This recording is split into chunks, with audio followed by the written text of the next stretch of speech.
Hey, what's up everybody? Joe Stofker here.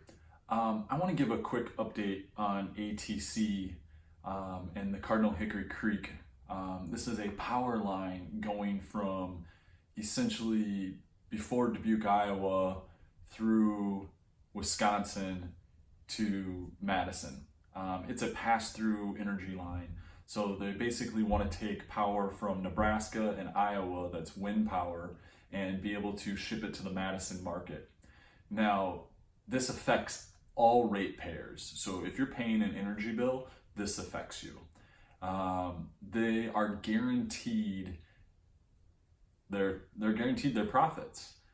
Just as soon as the legislation stamps it and gives them the approval.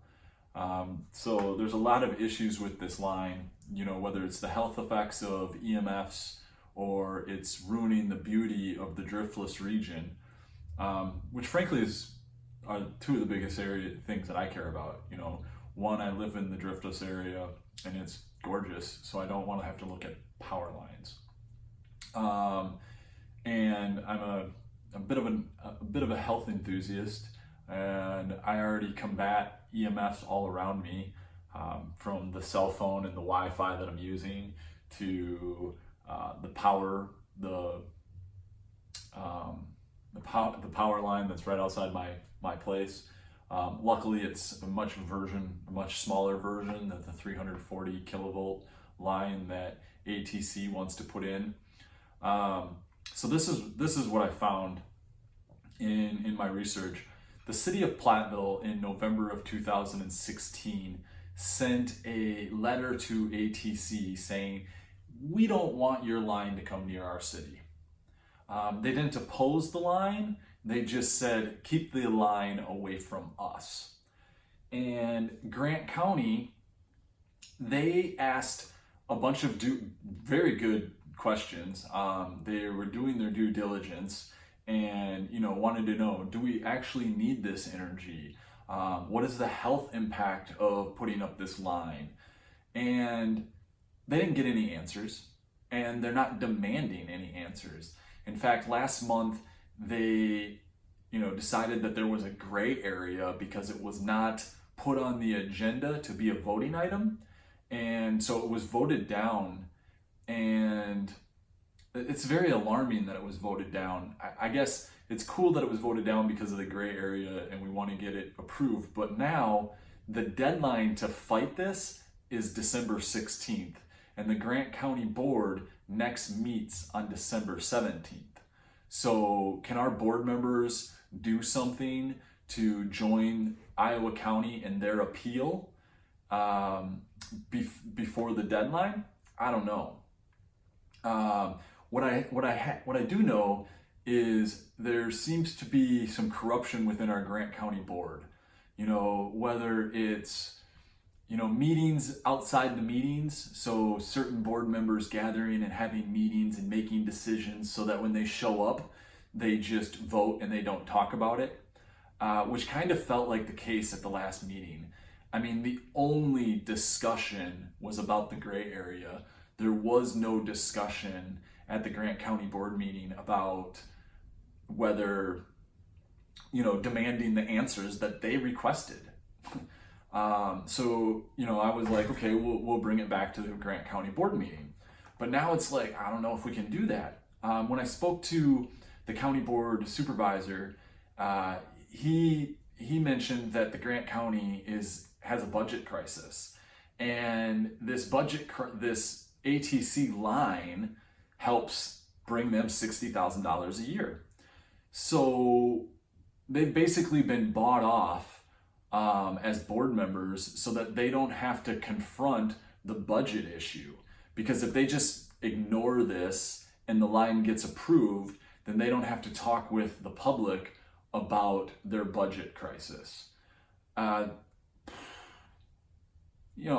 a sticky situation. At the same time, like I said to them when I spoke in front of them, they're kidding themselves if they don't think that Grant County ratepayers over the course of their guaranteed money is going to raise $60,000 from this area. I mean, the energy companies have very good algorithms to calculate how much a community, what they can afford to pay a community for putting up their power lines, right? I mean, they're buying off small townships that have, a small tax base, and they're giving them money just like they're giving the Grant County money. So what do we do? Well, one, it can't be the same group of people calling the Grant County board members. We need local citizens that are in their township, whether you're from Boscobel or you're from Bagley or you're from Cuba City or you're from Keeler or Lancaster or Fenimore, wherever you're from, we need you to pick up the phone and call your Grant County supervisor and tell them that you do not want this line. The city of Platteville, please, I mean, if this is approved, we will have no fight to stop future growth. They will be able to bring substations this way, 345 kilowatt substations. So this just turns Grant County into one dangerous place for EMF frequencies instead of the natural beauty of the driftless area that it exists mostly today. So I'm urging everyone to fight back. The second thing is, okay, let's say that we can't stop, we can't get Grant County to be involved. We can't get the city of Platteville to be involved. So what can we do as citizens? Well, I'm thinking we can start to raise money, supporting local businesses, at the same time getting those businesses to help support donations, doing some 50-50 raffles at these fundraising events at these local businesses. So maybe we can have a restaurant in Fenimore, Cuba, Platteville, Monday through Friday, hosting lunches and giving a percentage of the profits from those lunches, towards this fund. So what will we do with this fund? We can take this fund and we can give it to Grant County, and we can say, we don't want the $60,000 from ATC, don't do this. Or we can take the funds and we can give them to our neighbors in Iowa County and say, hey, here's money for the legal bills that you're experiencing for putting up this fight. And your neighbors in Grant County, even though our government officials won't support you, your community in Grant County does support you.